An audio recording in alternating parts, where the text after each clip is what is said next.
O nosso muito bom dia a todos. Estamos felizes por mais um sábado tão agradável que o Senhor nos concede. Os nossos agradecimentos a todos pela música tão vibrante que encheu o nosso coração e realmente podemos estar mais perto do Senhor nesses momentos.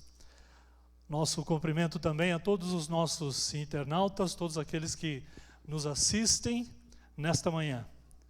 Por isso, nós nos colocamos nas mãos do Senhor para que Ele possa nos usar como seu instrumento.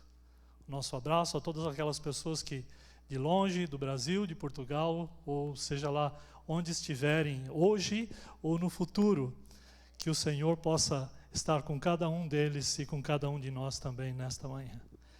Gostaria de convidá-los a abrir a palavra do Senhor no livro de Mateus, o capítulo 11.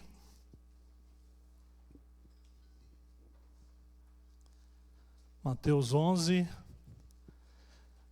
os versículos 28, 29 e 30. Estudamos essa passagem no sábado passado na escola sabatina. Como o pastor Manolo é um homem muito organizado, quando ele nos convidou para falar nesta manhã, ele pediu, olha, assim que você tiver a mensagem, você manda, que é para a gente colocar já na programação. E eu não sabia que essa passagem estava na lição que aprendemos no sábado passado. Mas como nós sabemos, a palavra do Senhor, ela é viva. E se você não fez essa experiência ainda, pode fazer. Escolha um versículo da Bíblia. Pode ser o mais curto, não é? Jesus chorou. Escolha esse versículo e leia todos os dias. Certeza absoluta que todos os dias você vai ter uma impressão diferente. Porque a palavra de Deus, ela é viva, e ela aviva o nosso ser todas as vezes que nós abrimos. O profeta Isaías diz, e a minha palavra jamais voltará vazia, até que ela faça todo o trabalho. Por isso, é uma grande responsabilidade estudarmos novamente os versículos que estudamos, mas ainda existem muitas lições que nós podemos tirar aqui. E eu, pela graça do Senhor, aprendi uma lição tremenda, aliás, duas lições tremendas nessa mensagem. E eu gostaria de compartilhar esta manhã. Foi muito duro para mim a mensagem que o Senhor me deu. Mais duro ainda foi ter que compartilhar esta mensagem. Porque uma coisa é você internalizar aquilo que você estudou, aquilo que você leu, aquilo que você aprendeu. Outra coisa é você pôr para fora esta mensagem. Então eu espero que das mãos do Senhor possa vir a mensagem nesta manhã e que nós possamos ser usados apenas como um instrumento nas suas santas mãos. Mateus 11, versículos 28, 29 e 30. E ele diz assim: Vinde a mim, todos os que estáis cansados e sobrecarregados, e eu vos aliviarei. Tomai sobre vós o meu jugo e aprendei de mim, porque sou manso e humilde de coração, e achareis descanso para a vossa alma. Porque o meu jugo é suave e o meu fardo é leve. Esta é a mensagem do Senhor Jesus, este é o convite do Senhor Jesus. E por que ele é um convite eterno? Ele é um convite eterno porque ele foi feito por aquele que é eterno, aquele que pode todas as coisas. Esse convite das Escrituras, ele foi aberto lá no Éden, lá no jardim do Éden, quando o homem pecou. Já no capítulo 3 de Gênesis, nós vemos a experiência do homem no jardim do Éden. Deus colocou um ponto de observação, um ponto de obediência, e disse, da árvore da ciência do bem e do mal não comerás, porque do dia em que dela comerdes, o que aconteceria? Certamente morrerás. O homem comeu, do fruto que o Senhor disse que não era para comer. Imediatamente o Senhor disse: certamente morrerás. O homem imediatamente morreu, porque ele perdeu o poder que ele tinha inerente sobre a vida. A partir desse momento, ele perdeu o poder que vinha de dentro para fora, e ele passou a necessitar imediatamente de um poder de fora para dentro. O Senhor veio ter com o homem no jardim, e a pergunta do Senhor: Adão, onde estás? Não quer dizer que Deus não sabia onde estava o homem. A pergunta é: Adão, vinde a mim. A primeira mensagem no relacionamento do Senhor com o homem: vinde a mim. O pecado se entronizou naquele momento. O pecado que é destrutivo, o pecado que é terrível na nossa vida. E diz o profeta Isaías: o pecado é que faz separação entre mim e ti, disse o Senhor. O pecado é algo tão terrível. O pecado, ele te leva aonde você não quer ir. Ele te deixa lá mais tempo do que você quer ficar. E ele te cobra um preço mais caro do que você pode pagar. Vinde a mim, começa no relacionamento do jardim, transpassa as páginas da Escritura e vai até o final do Apocalipse, no capítulo 22, versículo 17, e a palavra do Senhor diz: o Espírito diz, vem. A igreja diz, vem. E aquele que tem sede, vem e tomai de graça da água da vida. Malaquias, o livro que termina o Velho Testamento, é um livro onde diz: aqueles que procuram ao Senhor o encontram. Há novamente um novo chamado no finalzinho do Velho Testamento: vinde a mim. E aí Jesus, pessoalmente, deixa as Escrituras, se faz homem e vem na terra para trazer o convite para você e para mim: vinde a mim.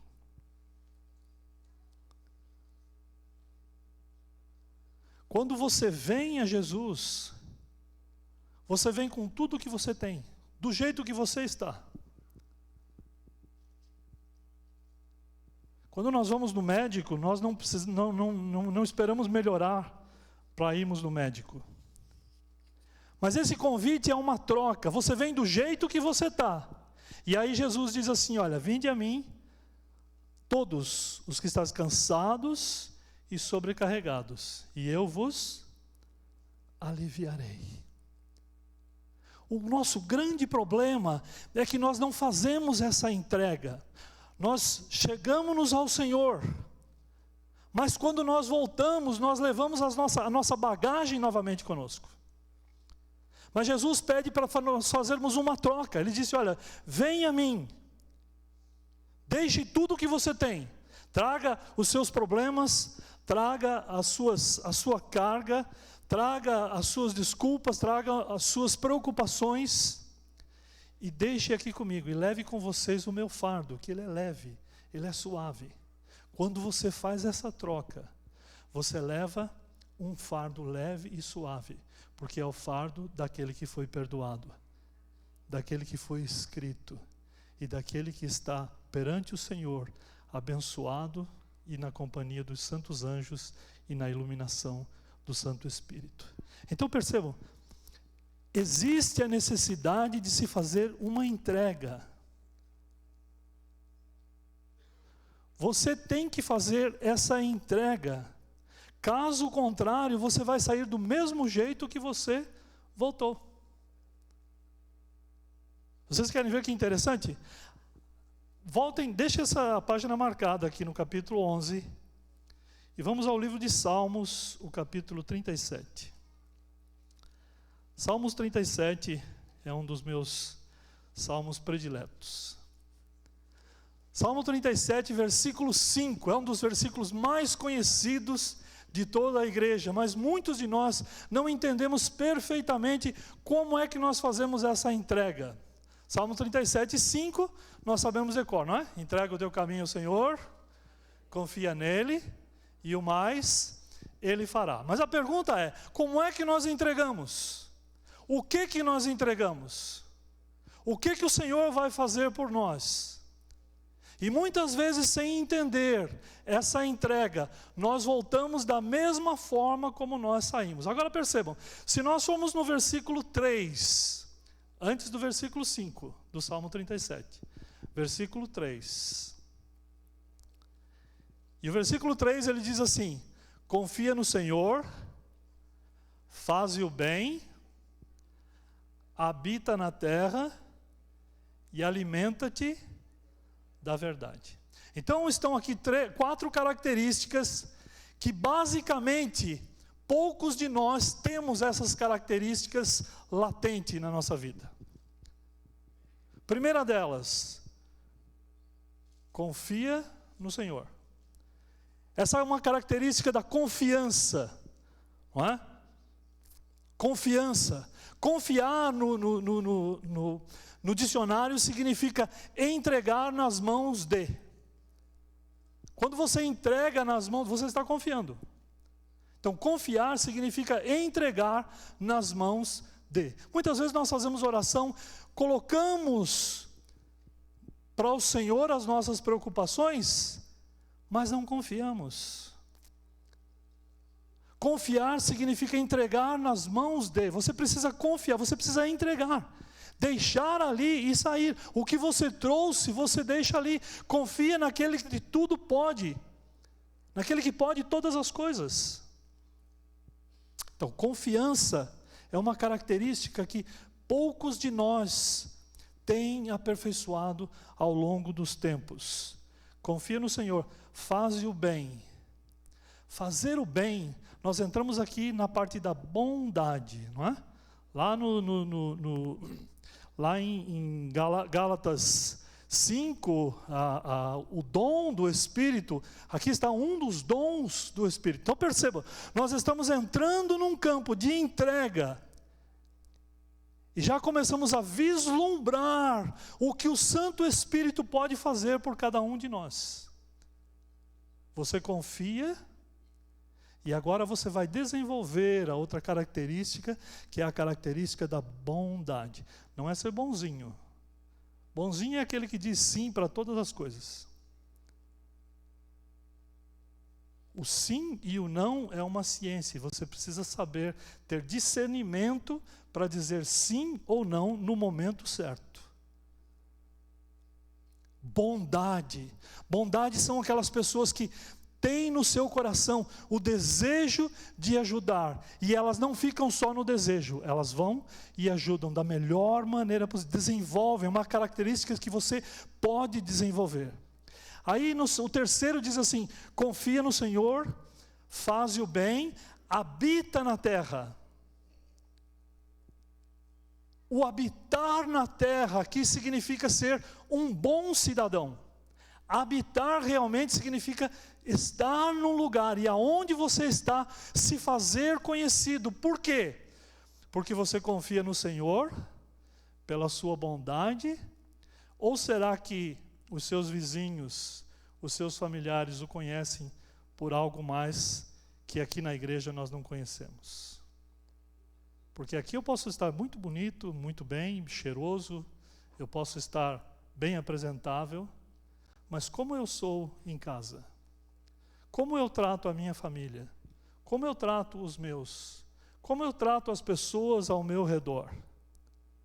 Habitar na terra aqui significa ser um cidadão que pleiteia a herança celestial, um dia ser cidadão dos céus.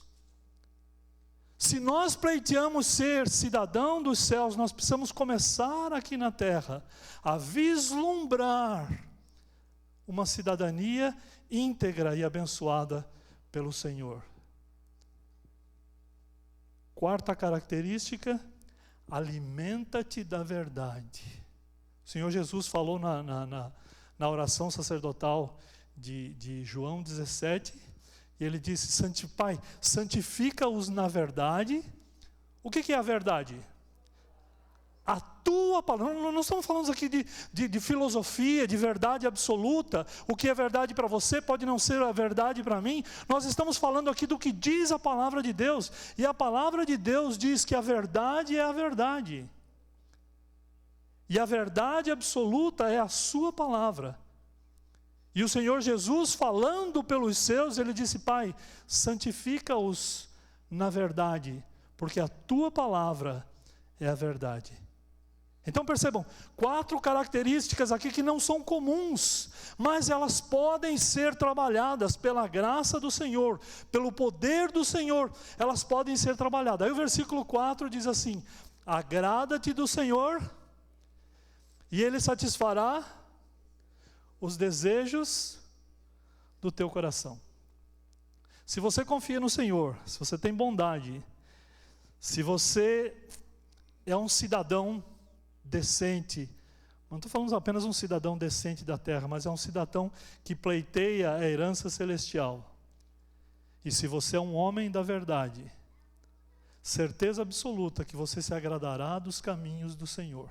E agora você está pronto para dizer: entrega o teu caminho ao Senhor, confia nele, e o mais Ele fará.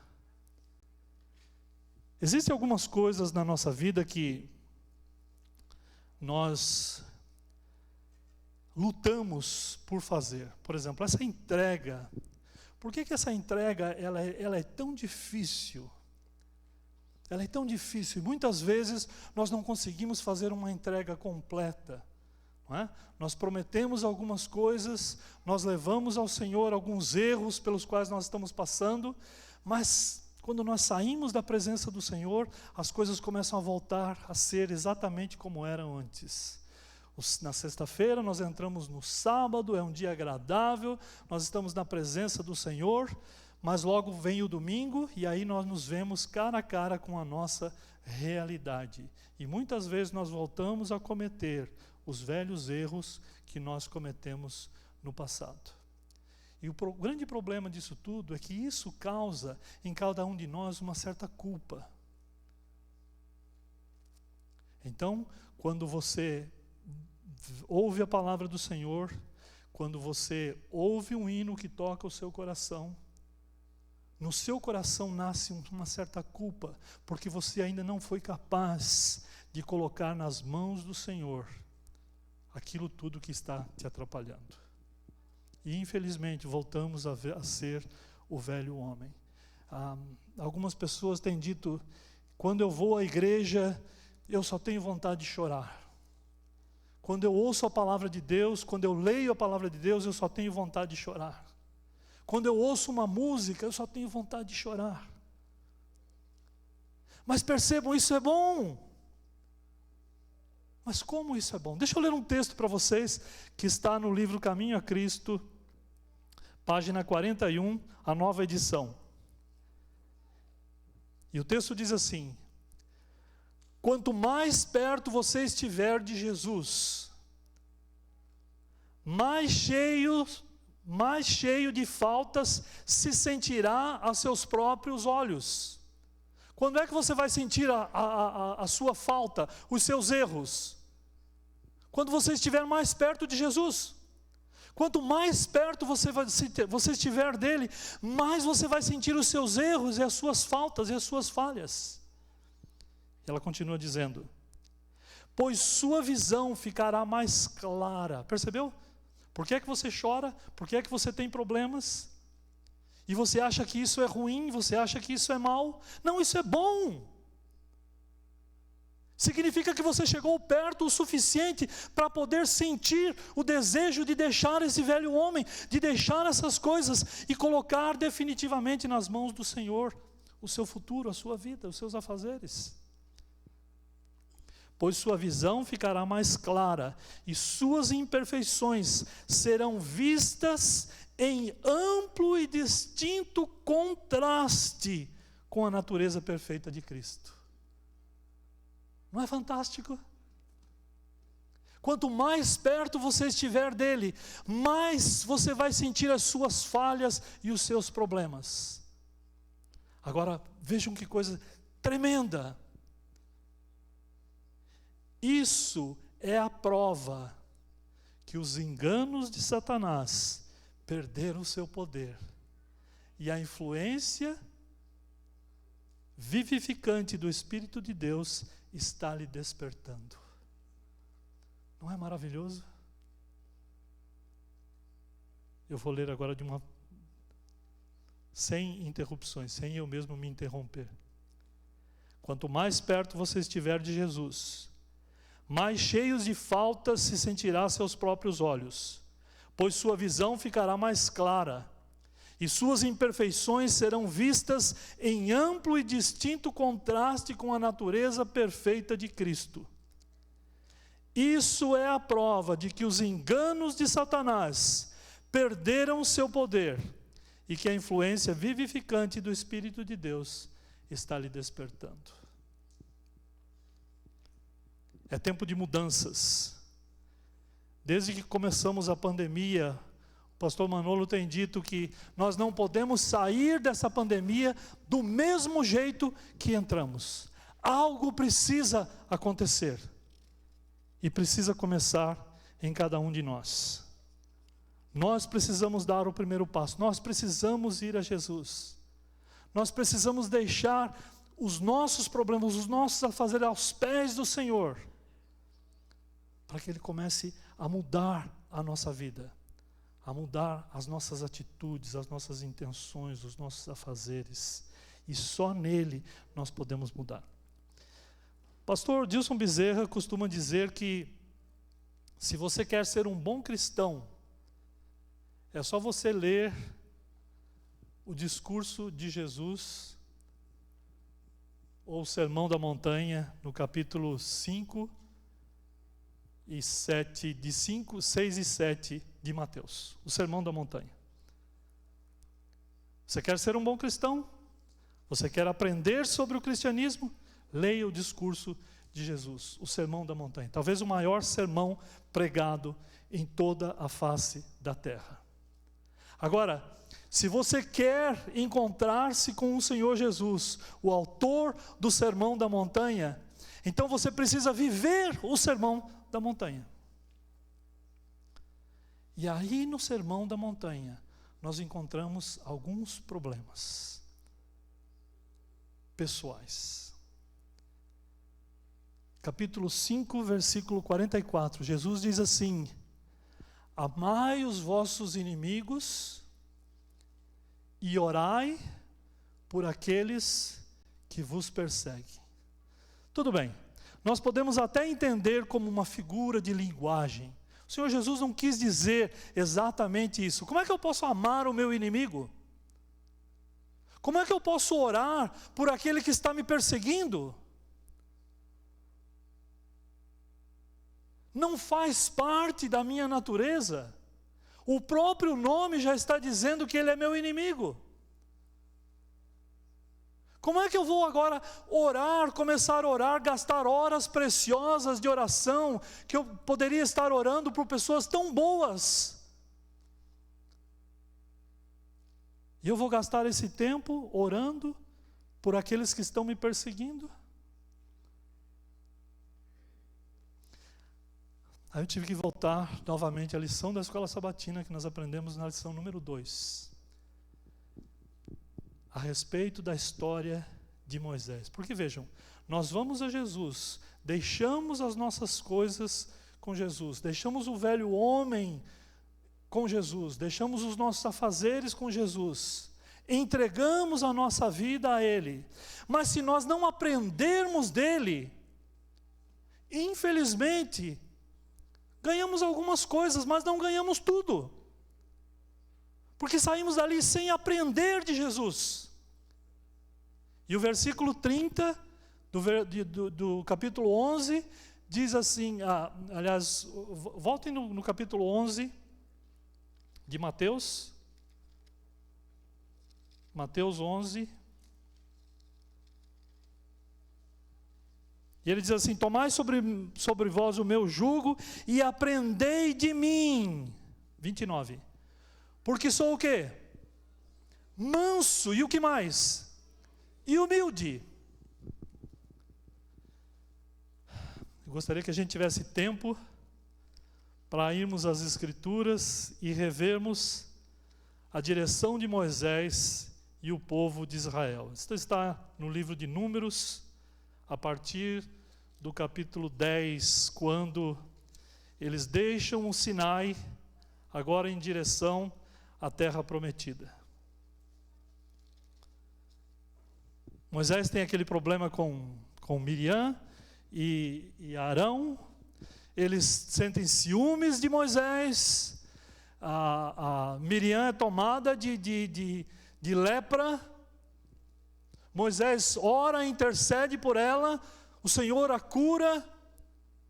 Em seguida, o povo começa a murmurar, o povo começa a sentir saudades do Egito. O Senhor livrou, salvou, tirou o povo do Egito, mas o Egito não saiu de dentro do povo.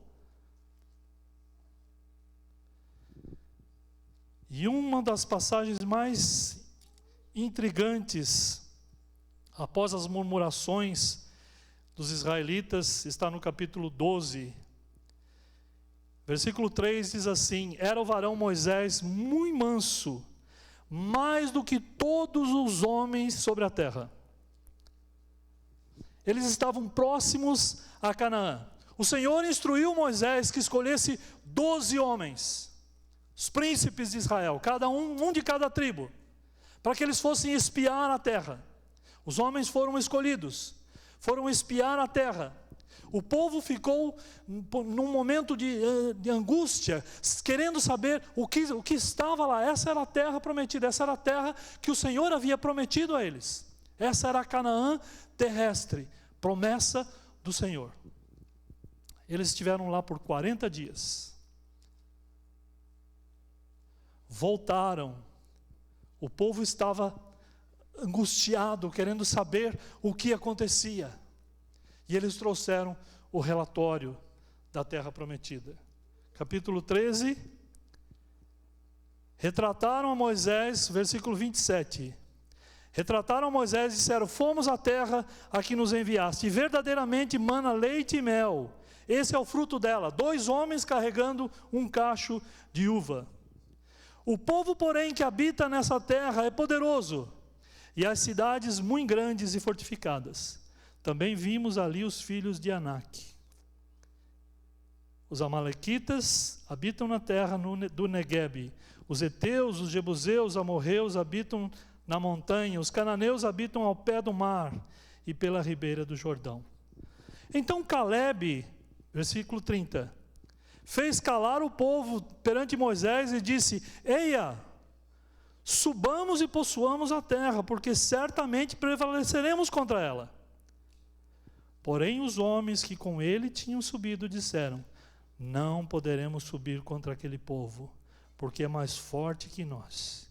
E diante dos filhos de Israel, infamaram a terra que haviam espiado, dizendo: a terra pelo meio do qual passamos a espiar é terra que devora os seus moradores, e todo o povo que vimos nela são homens de grande estatura.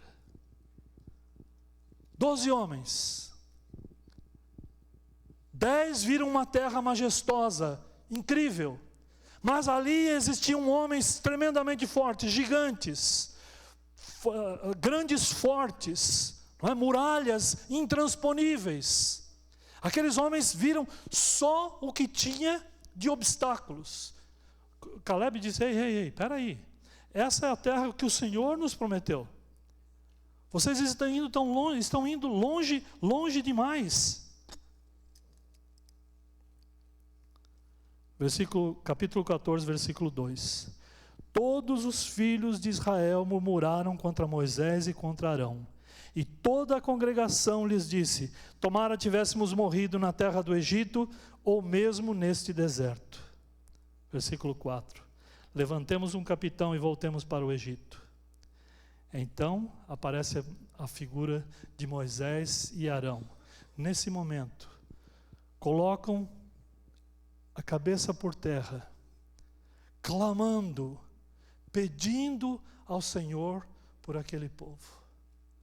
Clamando misericórdia. O povo havia se insurgido de uma tal forma, aquela mensagem, aquele relatório dos 10 espias, havia chegado no coração deles de uma tal forma, eles já estavam murmurando, aquela mensagem negativa chegou de uma forma tão grande no coração deles, que agora eles se dirigem contra os líderes do Senhor, Moisés e Arão. Calebe e Josué tentaram mostrar a eles que aquilo era a promessa do Senhor, o que eles podiam fazer. Calebe e Josué rasgaram as suas vestes em atitude de reverência, em atitude de humildade, em atitude de piedade, lançaram-se ao chão, mas aquilo não foi o possível. Aliás, não foi todo o possível, porque eles estavam cheios de ira, cheio de ódio. Moisés intercede pelo povo. Perdoa, pois, a iniquidade deste povo, segundo a grandeza da tua misericórdia, e como também tem perdoado a este povo desde a terra que saiu do Egito. Mas aquele povo, aquela turba, havia se tornado numa turba assassina. E agora apoderaram-se de pedras para apedrejar os homens do Senhor. Cada vez que você se posiciona ao lado do Senhor, pode ter certeza que virão contendas, virão problemas, virão críticas, virão pessoas que vão perseguir você e os seus. Mas isso quer dizer que você está no caminho certo. Porque quando os filhos se colocam nas mãos do pai, é o pai quem toma as dores, porque na verdade a murmuração do povo de Israel não era contra Moisés e Arão, apesar de representarem os dirigentes de Deus, mas a murmuração deles, a inquietação deles era contra o próprio Senhor. E a Bíblia diz: muito cuidado, porque muitas vezes você estará lutando contra o próprio Deus. E quem somos nós para lutarmos contra o próprio Deus? A nuvem baixa sobre o tabernáculo. Aqueles homens com pedras nas mãos, inimigos declarados de Moisés, Arão, Josué e Calebe. Tremendo, as pedras caem das suas mãos e eles fogem para suas tendas. E o Senhor chama Moisés e diz: Moisés, eu vou destruir este povo. O povo passou dos limites. Mas de você, eu vou fazer uma nação maior ainda, muito maior do que essa.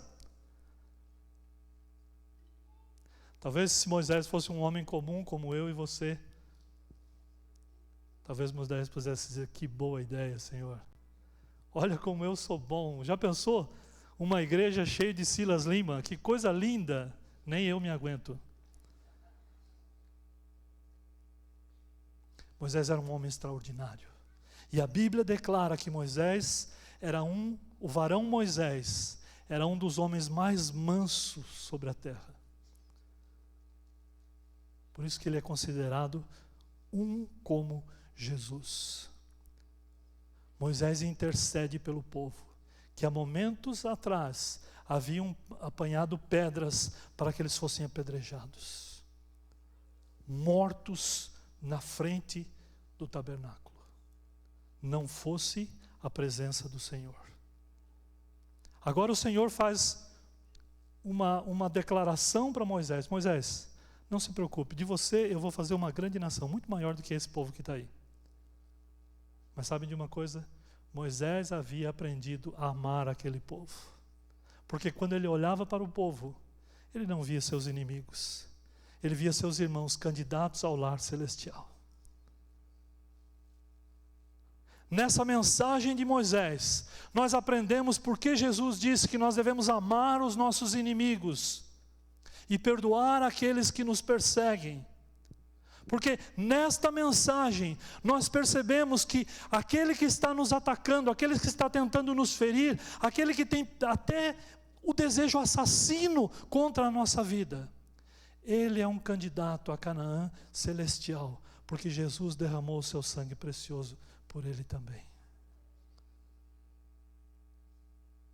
A partir daí, eu começo a entender por que Jesus disse que nós precisamos amar os nossos inimigos e orar por aqueles que nos perseguem. Quando fazemos isso, não só poupamos a vida dos nossos irmãos, como poupamos também muitos aborrecimentos. O problema é que muitas vezes nós levamos para o lado pessoal. Nós estamos brigando por um cargo terrestre. Nós estamos brigando por coisinhas dessa terra, coisinhas passageiras, que hoje são e amanhã não existem mais. Esse é o nosso grande problema. Nós não conseguimos sair do bubble de onde vivemos, dessa bolha aonde vivemos, e por isso só enxergamos as coisas terrenas. A partir do momento que nós começamos a ver o nosso irmão como um candidato a Canaã celestial, a nossa vida, a nossa percepção, ela será completamente diferente. E ao invés de começarmos uma briga entre nós começamos a amar os nossos irmãos e orar por aqueles que nos perseguem.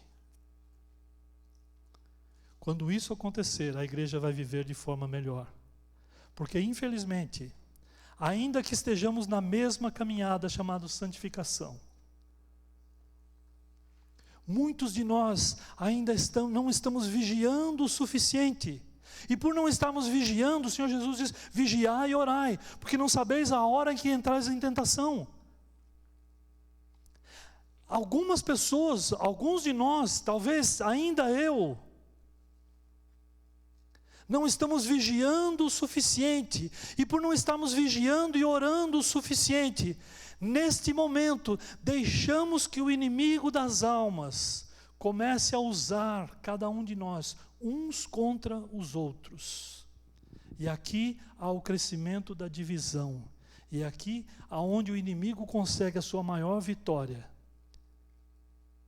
e junto com eles nós somos derrotados. A partir do momento que nós vimos o nosso irmão, que nós amarmos o nosso irmão, mas como é que eu vou amar? Não se preocupe com isso. Romanos 5:5 diz que o Espírito Santo é o Espírito Santo que enche o nosso coração do amor de Deus. Só o amor de Deus completo, aquele que é capaz, porque Deus amou a ponto de dar o seu único filho. Para que nós tenhamos esse amor, é o Espírito Santo de Deus que enche o nosso coração. Não vem de nós, porque de nós nunca chegaríamos a lugar nenhum.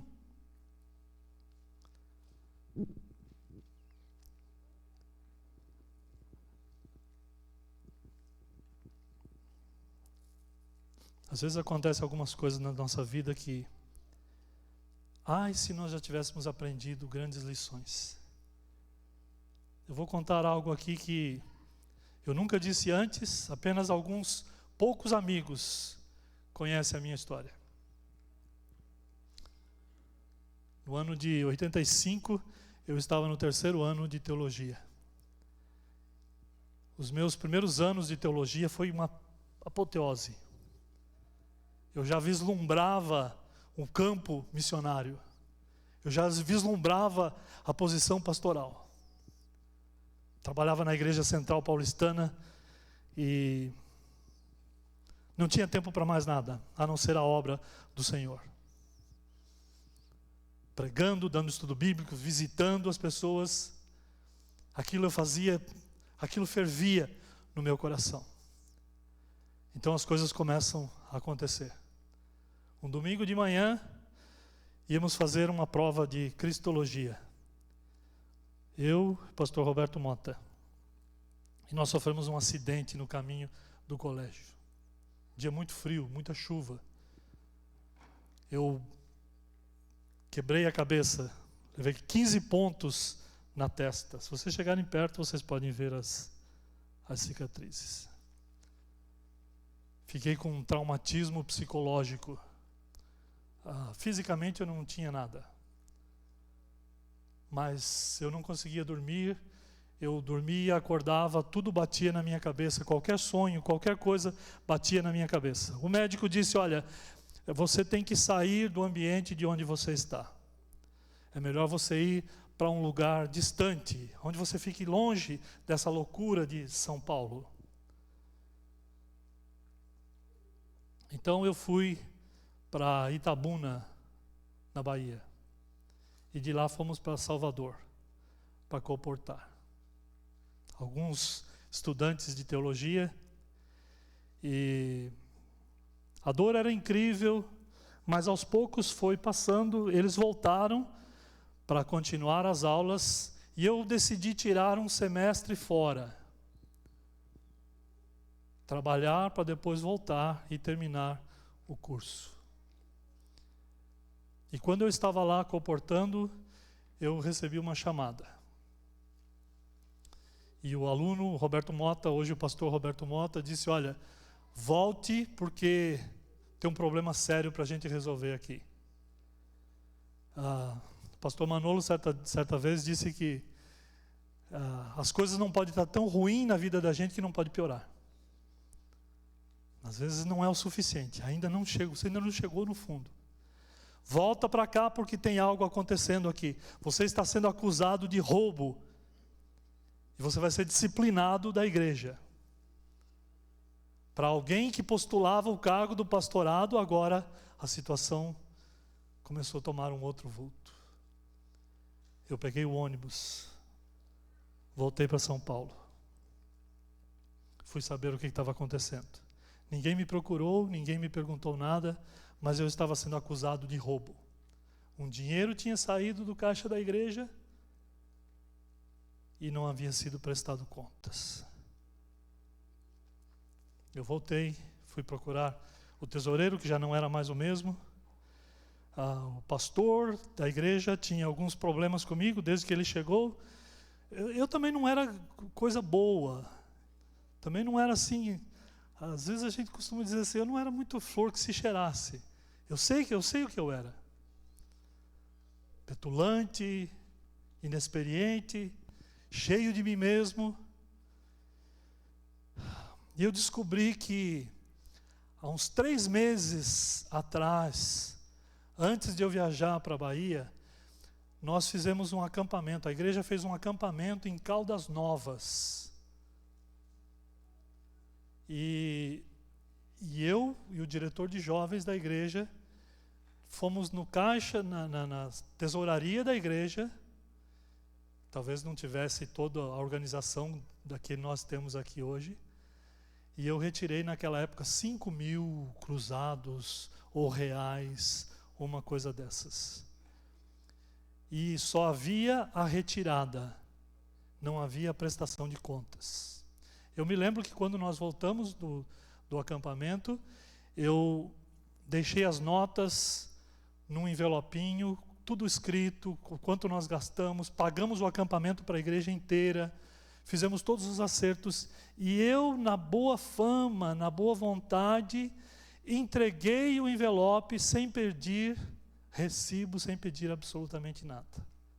Confiei e deixei o envelope. E a pessoa que recebeu o envelope, de má fé, não prestou contas. E a igreja tinha uma saída de dinheiro e não tinha o retorno. E eu agora estava na comissão da igreja, sendo acusado de ladrão, e estava pronto para ser disciplinado. Sei lá o que iam fazer. Eu fiquei assim, como louco. Fui atrás de todos os lugares, de todos os pontos, conversei com todas as pessoas, até chegar no pastor. deram algumas desculpas esfarrapadas, e eu fiquei com muito ódio no coração. Fui no presidente da associação, expliquei o caso para ele, e ele perguntou: o que você quer que a gente faça? E eu disse: pastor, existem algumas pessoas ali que se batizaram porque nós trabalhamos lá. E essas pessoas hoje creem piamente que foram preparados por um ladrão. Alguém que furtou, que surrupiou o dinheiro da igreja, o dinheiro sagrado dos dízimos. O presidente disse: próximo sábado nós vamos estar na igreja e eu vou pedir que o pastor faça um pedido de desculpas pessoal, nominal. Fica bom para você? Ok. Sábado seguinte, o presidente e o secretário estavam na Igreja Central Paulistana. Fizeram um pedido de desculpas. E eu sentei no último banco da igreja. Quando eu ouvi o pedido de desculpas, que o caso havia sido esclarecido e que foi apenas um mal-entendido, eu levantei para nunca mais voltar. E eu estive vagando por esse mundo do Senhor por 12 anos.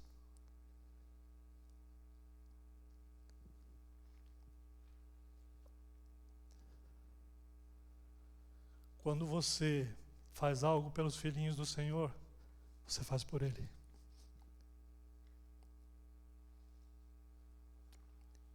E Ele toma posição por isso. Quando o acampamento se levantou contra Moisés, a nuvem do Senhor baixou sobre o tabernáculo. E eles puderam sentir a presença do Senhor. Trêmulos correram para suas tendas. Mas Moisés, que podia bater no peito e dizer: Senhor, eu sou o único justo no meio desse povo, ele se colocou em atitude de humildade, de piedade, e intercedeu por aquele povo. Sabe por quê? Porque ele olhava para aquele povo e ele via cada uma daquelas pessoas um candidato a Canaã celestial. Tivesse aprendido essa lição muito tempo atrás, talvez eu tivesse cortado alguns dissabores que a vida trouxe. Mas o Senhor não esquece dos seus filhinhos. Eu vim para os Estados Unidos porque eu já disse aqui uma vez, eu estava cansado de ser pobre. Eu vim fazer a minha vida no Novo Horizonte, na terra das possibilidades. Andei perambulando por um monte de lugares. E eu digo isso hoje porque você não precisa passar por isso. Principalmente os jovens, vocês não precisam passar por isso. Você não precisa experimentar as agruras da vida para saber que Deus te ama, que Deus tem um plano na sua vida. Quando o Senhor Jesus disse: amai os vossos inimigos e orai pelos que vos perseguem, a mensagem é que ele estava dizendo: todos nós estamos lutando, toda a terra está lutando por um lugarzinho no céu. E nós vamos todos juntos. Lá não haverá medalha de ouro, medalha de prata ou medalha de bronze. Lá haverá uma medalha, uma coroa incorruptível que vamos receber junto com a transformação. Por isso alguém diz que não vai haver jogo de futebol no céu, porque os atacantes serão perfeitos, mas os goleiros serão perfeitos também. Então vai ser um campeonato de 0-0, sem graça nenhuma. Mas a senhora White diz que nós teremos a eternidade para estudar os outros planetas, para estudar a ciência, para ver a bondade do Senhor em todas as coisas, o amor de Deus que transcende a nossa imaginação. O Senhor me deu Quando eu entreguei a minha vida novamente, o Senhor me deu uma esposa, uma filhinha, uma família nova. Eu não tenho sogro, não tenho sogra. A gente brinca muito, mas eles são meu pai e minha mãe. Minha mãe que eu perdi há muitos anos, meu pai que eu perdi. Mas o Senhor me deu uma nova família. O Senhor me deu um novo gosto pela vida. E o Senhor me deu uma igreja para lutarmos ombro a ombro, até aquele grande dia quando Ele voltar nas nuvens dos céus. Por isso agora nós vamos ouvir um hino. E esse hino especial diz: vinde a mim. A Rebeca e a Mel vão cantar agora. Há 17 anos atrás nós passamos por aqui. E alguns lembram, a Rebeca era pequenininha, nós fomos na casa do Elias. Era o aniversário da Mel. 2 aninhos. E as duas festejaram juntas. E hoje, para a honra e glória do Senhor, elas vão cantar esse hino. Quando você ouvir esse hino, escute o chamado que o Senhor está fazendo no seu coração. Receba uma transformação que Ele quer fazer na minha e na sua vida, para que nós possamos ser usados em toda a plenitude para a sua honra e para a sua glória.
Te esperar.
E salvado eu e você. Ela é uma igreja dirigida por homens, e os homens são falhos. Mas a mensagem do Senhor não falha, nunca. A mensagem do Senhor permanece para sempre. Portanto, cuidado quando nós nos levantarmos ou quando murmurarmos contra a igreja do Senhor ou contra os servos do Senhor. O nosso trabalho é aceitarmos o convite, fazermos a nossa parte, e o Senhor, como sempre, fará a parte dele. Do jeito que você está, vamos orar. Nosso querido Deus e nosso Pai, muito obrigado, Senhor, pela misericórdia, muito obrigado pela tua benevolência, Senhor, que não tem preço, que não tem limite, que vai além dos limites para buscar e resgatar cada um dos teus filhinhos. Obrigado, Senhor, pela igreja organizada na terra. Igreja esta, Senhor, que foi colocada aqui para salvar cada um de nós e para dar a oportunidade de trabalharmos na tua causa, na missão, ajudando e salvando também outras pessoas. Somos candidatos à cidadania do céu, por isso, dá-nos, Senhor, o amor que só pode vir de Ti.